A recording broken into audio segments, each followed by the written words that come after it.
আব্বুর মোবাইলে সারাদিন মেসেজ আসতে থাকে, আমি পড়লাম টেনশনে। আব্বু এত মেসেজ কারে করেন? এদিকে দেখি আব্বু আগের চেয়ে বেশি স্মার্ট হচ্ছেন। কি হলো বুঝতে পারলাম না। সারাদিন পুরাতন লুঙ্গি আর জরাজীর্ণ গেঞ্জি পরা আব্বু এখন দেখি স্মার্ট হয়ে গেছেন। জিন্সের প্যান্ট আর ব্র্যান্ডের গেঞ্জি, আবার গেঞ্জির গায়ে লেখা লাভার বয়, এসব পরেই বসে আছেন। আবার এফবিতে পোস্ট করেছেন, তুমি আমার অনেক শখের খুঁজে পাওয়া এক প্রজাপতি সহ আরো অনেক রোমান্টিক পোস্ট।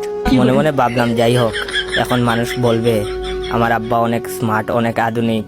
ধীরে ধীরে দেখি বাবা খাওয়া দাওয়া রেখে চাট করতে ব্যস্ত, এছাড়া জিমও করেন। এলাকায় হাঁটেন আলাদা একটা ভাব নিয়ে, মনে হয় 16 বছরের তরতাজা যুবক। এমনকি দেখি উনার বাঙ্গা বাইক রেখে আমার নিউ জিক্সার বাইকটা নিয়ে এখন কই যেন যান বুঝি না। হঠাৎ একদিন আমার ফ্রেন্ড কল দিয়ে বলল, জয়, তোর বাবার মাথায় কি প্রবলেম হয়েছে? আমি বললাম, কেন রে? সে বলল, তার বোনকে দেখলে নাকি আমার বাবা সিটি বাজান, চুখো মারেন আর রোমান্টিক গান। আমি এখন বন্ধুকে কি বলবো ভেবে পাচ্ছি না। বন্ধুকে বললাম, আচ্ছা বাবা বাসায় আসলে জিজ্ঞাসা করব। বন্ধু বলল, তাড়াতাড়ি বিচারটা করে দিও, নইলে তোর লুচ্চা বাপের গায়ের চামড়া থাকবে না। আমি অনেকটা লজ্জা পেলাম। বাবা আসার পরে বললাম, বাবা এসব কি শুরু করছো তুমি? তোমার কারণে কি বাসার বাইরে যেতে পারবো না? বাবা বললেন, কেন, কি হয়েছে? আমি বললাম, আমার বন্ধু শামিমের বোন সাইমাকে দেখলে তুমি গান গাও আর খারাপ ভঙ্গি করো কেন? বাবা বললেন, এখানে খারাপের কি আসে? একটা মেয়েকে ভালো লাগলে পুলাপান তো এরকমই করে। আমি বললাম, বাবা তুমি এখনো পুলাপান রয়েছো কি?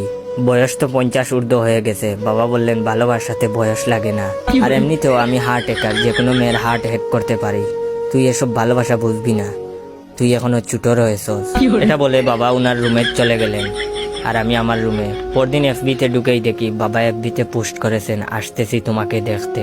আমি ভাবলাম মা মারা গেছেন, হয়তো বাবার মনে মৃত্যুর ভয়টা হচ্ছে, তাই মারা গেলে মায়ের কাছে যাবেন ভাবছেন। তখনই আমার জিএফ সাদিয়া কল দিয়ে বলল, ওই শুনো, আমার বান্ধবী নুসরাত আজ তার বিএফ এর সাথে দেখা করবে, তুমি লাজিজ রেস্টুরেন্টে আসবা। আমি বললাম, আচ্ছা আসবো। আবার মনে মনে ভাবলাম, পকেটে নাই 1 টাকা, এখন খাবার খেলে তো আমাকেই বিল দিতে হবে। তাই বাবার রুমে গেলাম টাকা চাইতে। গিয়ে দেখি বাবা স্পিকারে ডিজে গান বাজাচ্ছেন, ডিজে বাহারুল, ডিজে শমসু, আরো অনেক কিছু, আর জিন্সের প্যান্ট আর ব্র্যান্ডের টি শার্ট আর আমার শখের জুতা পরে নাচছেন। আমি শান্ত গলায় গিয়ে বাবাকে বললাম, বাবা আর্জেন্ট কিছু টাকা লাগবে, বন্ধুদের সাথে বাইরে খাবার খাবো। বাবা আমার হাতে 20 টাকা দিয়ে বললেন, যা বাবা, এনজয় কর। আমার তো রাগ উঠে গেল।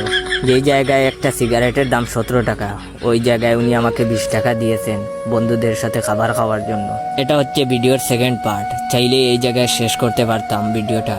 যদি এই ভিডিওতে বেশি লাইক, কমেন্ট, শেয়ার আসে, তাহলে এই ভিডিওর থার্ড পার্টও নিয়ে আসবো আপনাদের জন্য।